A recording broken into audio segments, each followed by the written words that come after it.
بسم اللہ الرحمن الرحیم الصلاۃ والسلام علیکہ یا رحمۃ للعالمین۔ آج انشاءاللہ الرحمن درس مقدمہ مشکات میں ہم سند کی تعداد کے اعتبار سے حدیث مبارکہ کی اقسام پڑھنے کی سعادت حاصل کریں گے۔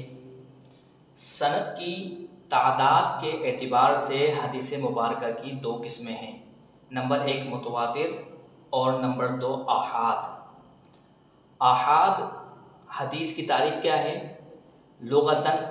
لغوی تعریف اس کی یہ ہے کہ وہ حدیث جس کو ایک شخص روایت کرے، یہ آحاد کی لغوی تعریف ہے۔ جبکہ حدیث آحاد کی اصطلاحی تعریف یہ ہے کہ حدیث آحاد وہ حدیث ہوتی ہے کہ جس میں حدیث متواتر کی شرائط نہ ہو، اور حدیث متواتر کی 4 شرائط ہیں، وہ ہم پڑھیں گے انشاءاللہ تبارک و تعالی۔ اب یہاں پر آحاد سے مراد لغوی معنی ہے یا اصطلاحی معنی ہے؟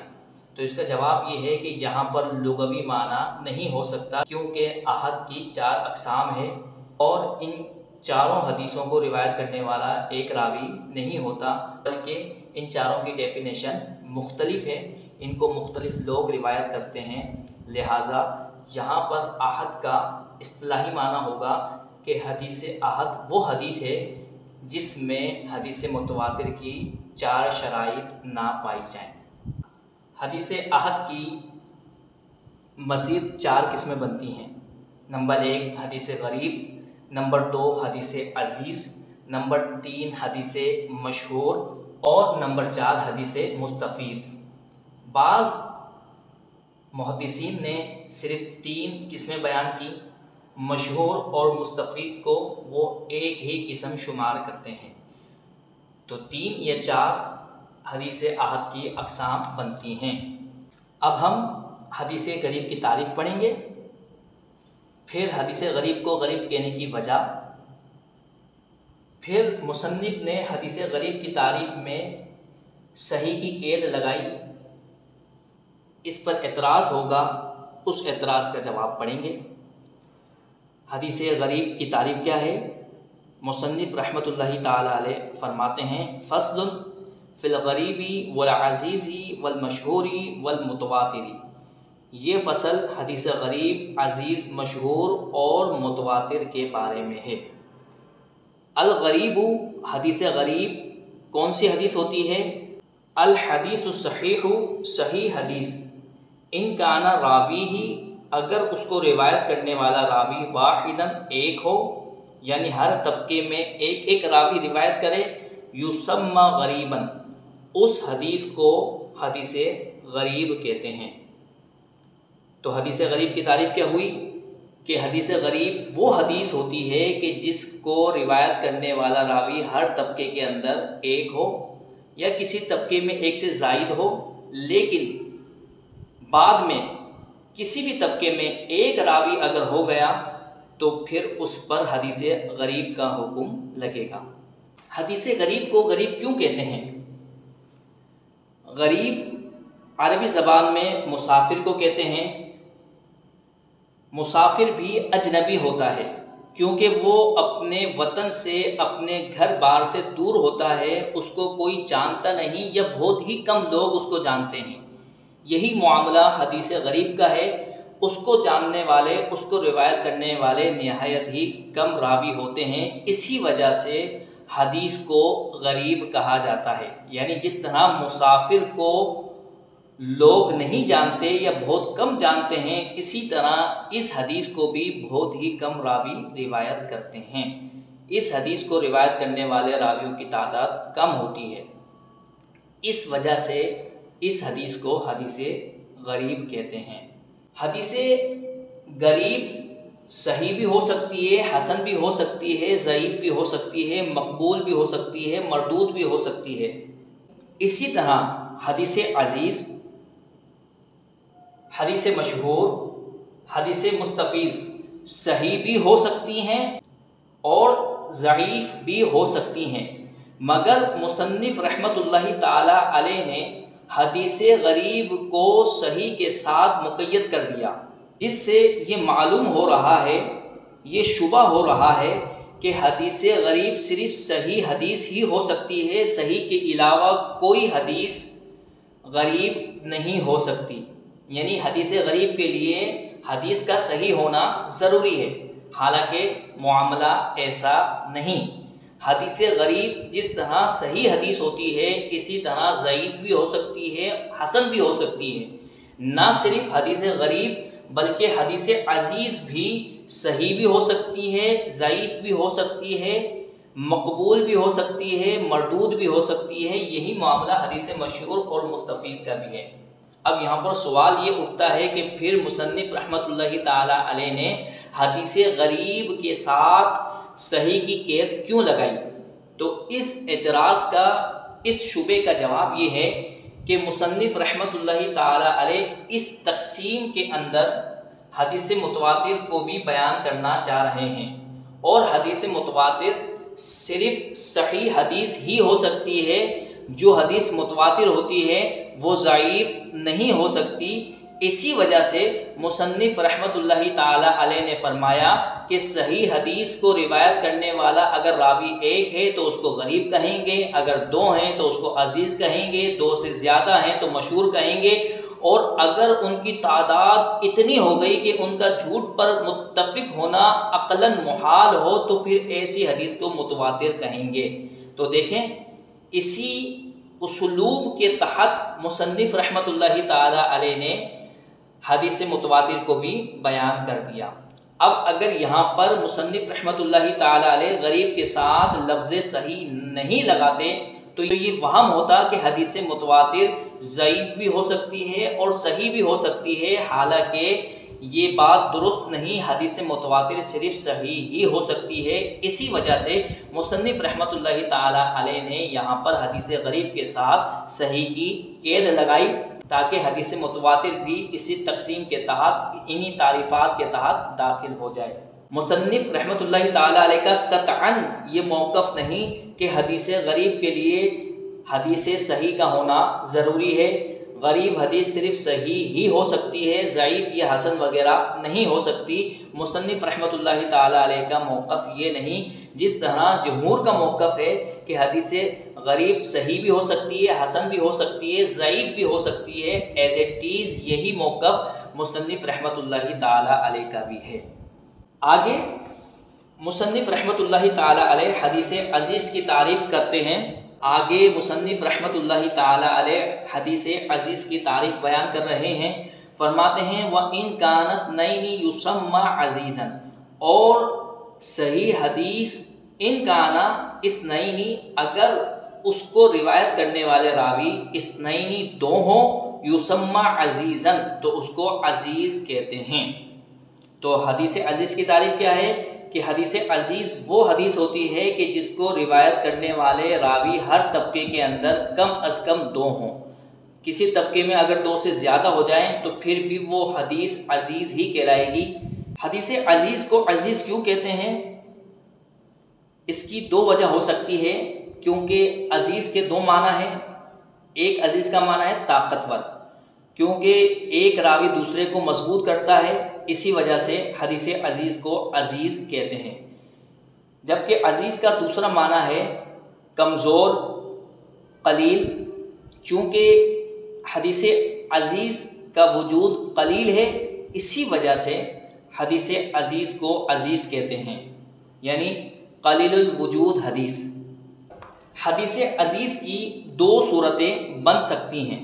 نمبر ایک کہ ہر طبقے میں دو راویوں سے آگے دو راوی روایت کریں، اس کا وجود نہیں، یعنی ذخیرہ کتب حدیث میں ایسی کوئی حدیث نہیں کہ جس کو روایت کرنے والے راوی دو دو ہوں، یعنی دو راویوں نے پیارے مصطفیٰ صلی اللہ علیہ وسلم سے حدیث سنی، پھر ان دو میں سے ایک راوی سے آگے دو نے روایت کی، پھر ان دو میں سے ایک سے آگے دو نے روایت کی، پھر وہ جو ایک تھا اس سے آگے دو نے روایت کی۔ مثلا جیسے پیارے مصطفیٰ صلی اللہ علیہ وسلم نے کوئی حدیث بیان کی، حضرت ابو بکر اور حضرت عمر نے وہ حدیث سنی۔ اب اس حدیث کو روایت کرنے والے ابو بکر ہیں اور حضرت عمر ہیں رضی اللہ تعالی عنہما۔ اب حضرت ابو بکر صدیق رضی اللہ تعالی عنہ سے مثلا ان کے شاگرد کسی تابعی نے حدیث سنی جس کا نام تھا زید، اور حضرت ابو بکر ہی سے دوسرے راوی نے حدیث سنی جس کا نام تھا خالد، پھر زید سے آگے دو نے سنی، پھر خالد سے بھی آگے دو نے سنی، حضرت عمر سے بھی روایت کرنے والے دو ہیں نجم اور حامد، پھر نجم سے روایت کرنے والے آگے دو ہیں مثلا بکر، اب بکر سے بھی آگے روایت کرنے والے دو ہیں۔ تو اگر حدیث عزیز کا معنی یہ ہے تو علماء فرماتے ہیں کہ ایسی حدیث ذخیرہ کتب احادیث میں نہیں، ایسی کوئی حدیث نہیں کہ جس کو روایت کرنے والے دو دو راوی ہوں۔ پھر اس کی صورت کیا ہوگی؟ اس کی صورت یہ ہوگی کہ حدیث عزیز وہ حدیث ہے کہ ہر طبقے کے اندر روایت کرنے والے دو راوی ہوں، یعنی یہ ضروری نہیں کہ ایک راوی سے دو روایت کریں، پھر اس پہلے سے دو روایت کریں، پھر دوسرے سے دو روایت کریں، پھر ان کے شاگردوں میں سے آگے پھر دو دو روایت کریں۔ مثلا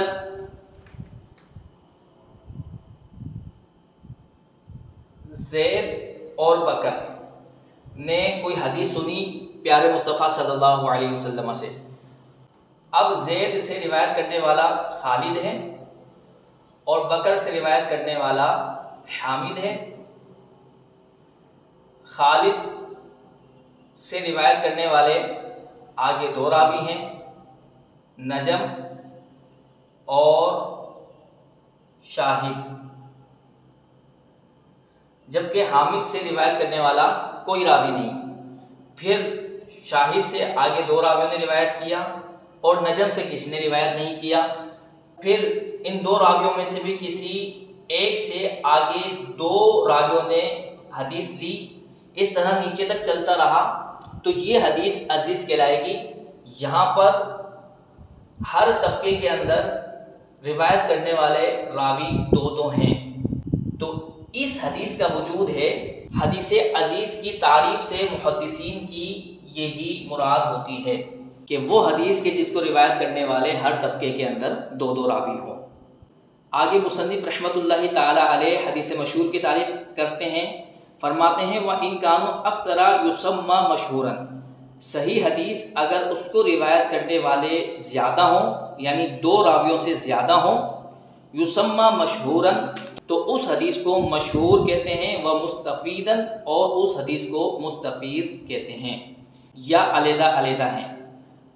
بعض محدثین کے نزدیک مشہور اور مستفید یہ ایک ہی حدیث ہے، لہذا ان کے درمیان تساوی کی نسبت ہے۔ محدثین کے درمیان اس بارے میں اختلاف ہے کہ حدیث مشہور اور مستفید یہ ایک ہی ہیں، جبکہ بعض محدثین نے حدیث مشہور اور حدیث مستفیض کے درمیان فرق کیا ہے۔ وہ فرماتے ہیں کہ حدیث مستفیض وہ حدیث ہوگی کہ جس کو روایت کرنے والے راوی ابتدا سے انتہا تک برابر ہوں ہر طبقے میں، یعنی اگر شروع میں اس کو 3 راوی روایت کر رہے تھے تو آخر تک اس کو ہر طبقے میں روایت کرنے والے راوی 3 ہی ہوں، جبکہ حدیث مشہور عام ہے، چاہے اس کو روایت کرنے والے راوی ابتدا میں 4 ہوں، کسی بھی طبقے میں 3 ہو گئے ہوں، تو اس حدیث کو حدیث مشہور کہیں گے، لیکن اس کو مستفیض نہیں کہیں گے۔ جبکہ بعض محدثین بالکل اس کا الٹ کہتے ہیں، یعنی حدیث مشہور ان کے نزدیک وہ حدیث ہوگی کہ جس کو روایت کرنے والے راوی ہر طبقے کے اندر یکساں ہوں، شروع میں اگر 3 نے روایت کیا تھا تو ہر طبقے میں آخر تک 3 راوی روایت کرے تو وہ حدیث مشہور، اور مستفیض ان کے نزدیک وہ حدیث ہوگی کہ جس کو روایت کرنے والے راوی اگر ابتدا میں 5 تھے 6 تھے تو کسی بھی طبقے میں اگر 3 ہو گئے تو اب وہ محدثین ایسی حدیث کو مستفیض کہیں گے، مشہور نہیں کہیں گے۔ مشہور کے لیے ان کے نزدیک یکساں راویوں کی تعداد ہونا ضروری ہے۔